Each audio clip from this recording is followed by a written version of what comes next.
I have just 100% side order and non-spoiler thoughts. It was so good. Please, please, please play it if you haven't. But in this video, I'm going to be ranking every single boss in side order, and obviously there's going to be huge spoilers, like an insane amount. Final boss, plot twists, it's all here, so if you don't want to see that, come back after you beat it. Now let's get into it.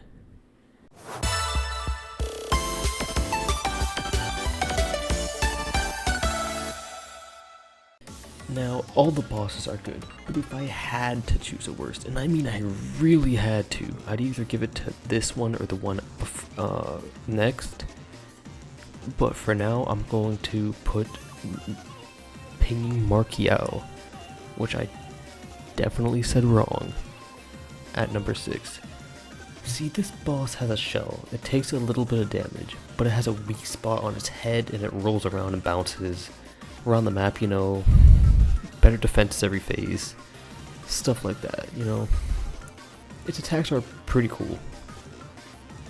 When it jumps, like off of a bouncer, it lands and it has a shockwave that spawns enemies. Kind of like a wave breaker.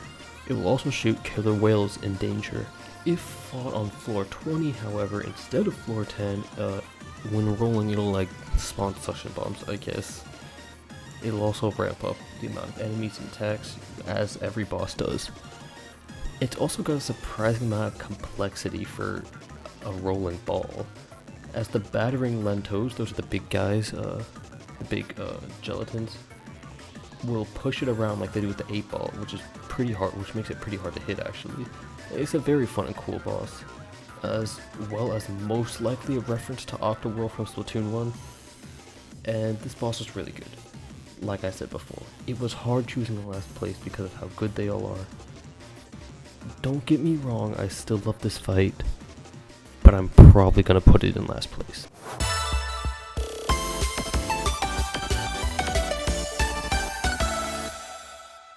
Now listen, this was an insane reveal and the music is amazing, as well as being incredibly cool, but this fight has one major problem, and that's that it's just really short.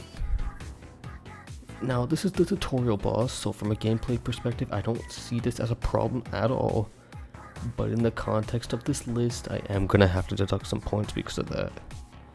You know, obviously, mind-controlled Marina hooked up to some virtual boy looking thing. Attacks are more complex with her shooting the ink blobs super chumps, which are nice to see. They are much better than they are in the actual game, unfortunately. And, you know, they spawn enemies. Okay, sure.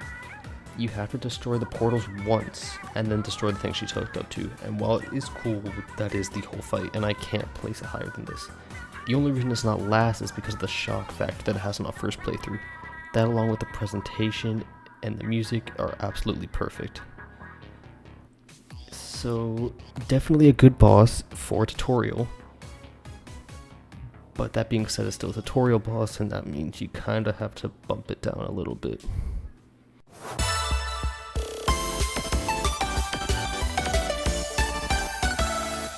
This boss is incredibly cool, as well as being one of the more complex and probably most disturbing boss in the whole game. It makes these noises that sound like distorted screaming, which shows that there's definitely more to this boss than meets the eye. In fact, I just learned this after looking on Wikipedia, but stitching the clips together makes a distorted ebb and flow, which is really cool if Wikipedia is right, which they very well could not be, because sometimes they like to spread misinformation. It is a really cool concept, and it's executed really well too. The way to defeat it is to shoot the layers and take extra damage on its faces. It will spawn enemies, spin around, throw splat bombs, as well as having spotlight that goes around searching. If it spots you, it'll throw an attack. Whatever on its, the attack depends on what's on a screen, like an ink strike, toxic mist, torpedo. Those are all the ones I can think of right now. But you know, depending on what the screen says, it will throw it. That's not all it does. It also has homing stingrays, as well as shooting flying arpeggios. You know, the torpedo guys, flying things. I don't know how to say it. It will raise if you try to go below it, and interestingly, then it'll start moving up and down, which will spawn a lot of wave breaker stuff, or shockwave things. So don't go underneath it unless you have to, because it is a very risky play to make, which is really cool. And of course makes this fight a lot more complex. That, along with the weak points constantly shifting around, it definitely gave me more trouble than the other two random floor bosses. If it is fought on floor 20, it'll have like more layers or whatever, you know. Now, it's an amazing boss, I will not deny that. But these next three I just think are a little bit better.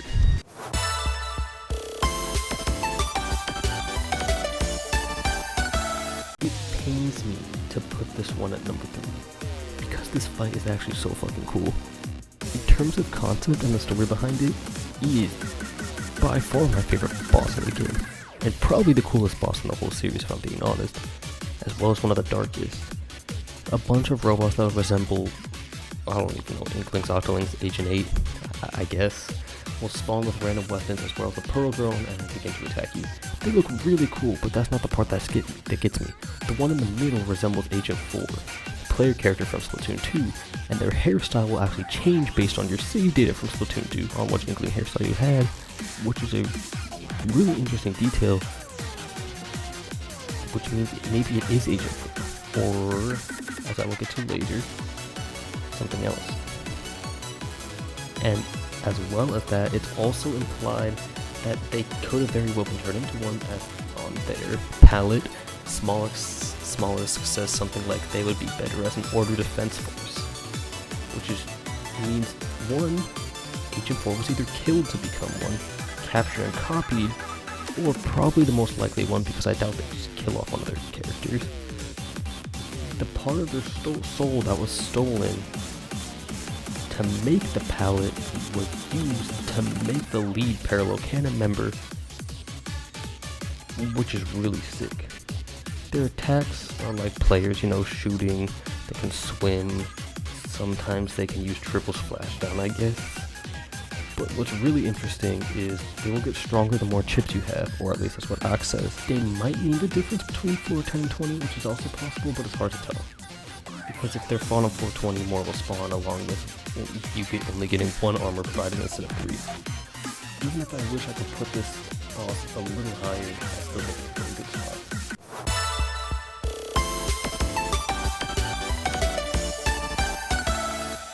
This is going to be a really short one because I'm probably going to save it for the next spot, but I'll go over the small differences. After beating the game, when you go back up to the Spire, due to it being a roguelite, you will get a version of the final boss. You will get a version of the final boss, except in a different setting. Different music, which is amazing, by the way. That song is amazing. I think it's called Short Order. It's very good. And it doesn't have the cool finale part, obviously. Like I said, I'll talk about it more when I get to the actual final boss. But for now, just know it is very good.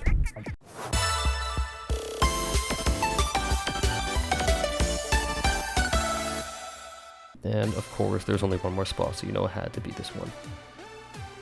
This is the boss I was talking about. Overlorder is without a doubt the best boss in the game. The attacks are complex and unique, with stuff like Reef Slider's tentacles, as well as goop and enemy spawns. It also has stingrays and super chumps like the Marina boss fight. The portal mechanics are also the same from that fight, except this time after phase 1 they start running away from you, making them much harder to catch. Ink rolls are also there to add more complexity to it, such as Pearl Drone gliding. The music is really eerie for this one, but once you beat it, there is a second part, which the music is absolutely banger for. I think it's called Spectrum something. I don't know. Ebb and Flow Out of Order. You can find it by typing that.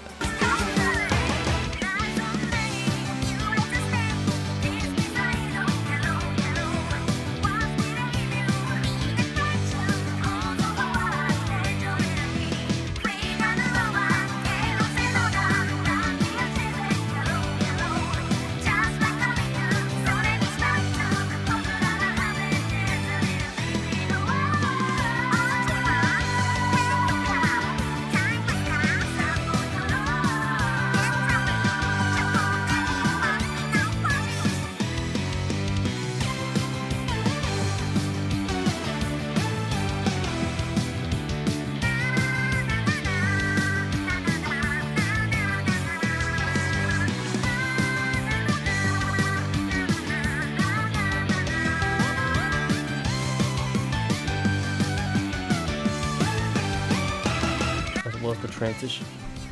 Like I said, the music is really good, but the transition between it is a really cool cutscene that I will not spoil, but it's really good. And I don't want to spoil anything story-wise in case you end up wanting to play the game after this yourself, even though I already said there would be spoilers. But just know it's really sick. And while it's not good as while the music is not as good as Fly Off to Fly, it comes pretty darn close, in my opinion. I really cannot recommend this game enough though. Please play it. And that's my ranking. If you enjoyed it, I'd appreciate it if you like and subscribed, as well as letting me know your rankings in the comments below. Like I said before, if you have not played Side Order, I recommend it a lot. But that's gonna be all for now. Thanks for watching, and catch you later.